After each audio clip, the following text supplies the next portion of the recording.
અમદાવાદના નારોલ વિસ્તારમાં ગત સપ્ટેમ્બર માસમાં પાણીના ખાડામાં વીજ કરંટથી દંપતીનું મોત થયું હતું। જો કે આટલી મોટી દુર્ઘટના બાદ પણ અમદાવાદ મ્યુનિસિપલ કોર્પોરેશનનું તંત્ર હજુ જાગ્યું નથી।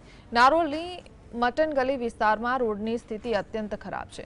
ઘટના બાદ તંત્રએ ઝડપથી રોડ બનાવવાનો દાવો કર્યો હતો અને થોડી કામગીરી પણ શરૂ કરી હતી, પરંતુ ત્યારબાદ કામ અધૂરું છોડી દેવાયું છે। સ્થાનિકો ઈચ્છી રહ્યા છે કે સપ્ટેમ્બરમાં બનેલી દુર્ઘટનાનું પુનરાવર્તન થાય તે પહેલા એએમસી ઝડપથી રોડનું બાકી કામ પૂર્ણ કરે, જેથી લોકોને હાલાકીમાંથી મુક્તિ મળે અને કોઈનો જીવ જોખમાય નહીં। 8મી સપ્ટેમ્બરે અહીં 2 વ્યક્તિનો ભોગ લેવાયો હતો। બિસ્માર રસ્તાના કારણે ખાડામાં પાણી ભરાવાથી 2 વાહન ચાલક અહીંયા પટકાયા હતા।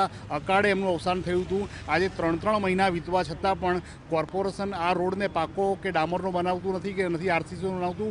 ખૂબ જ બિસ્માર રહેલા આ માર્ગ ઉપર ગમે ત્યારે કોઈપણ વાહન ચાલક નીચે પટકાવવાની શક્યતા વધી જાય છે, પરંતુ કોર્પોરેશન હંમેશા અમદાવાદ પૂર્વમાં ઓરમાયું વર્તન દાખવતું હોય તેમ આ પૂર્વ વિસ્તારને આજે પણ અન્યાય કરી રહ્યું છે। અહીં નથી રોડની સુવિધા આપતી, લાઇટના થાંભલા જે 1 કિલોમીટરના છે એ પણ બંધ છે। તો રોજ અમારે નીકળવાનું હોય અને રોડ તો આ બહુ લાંબા ટાઈમથી એવું જ ખરાબ જ ચાલે છે।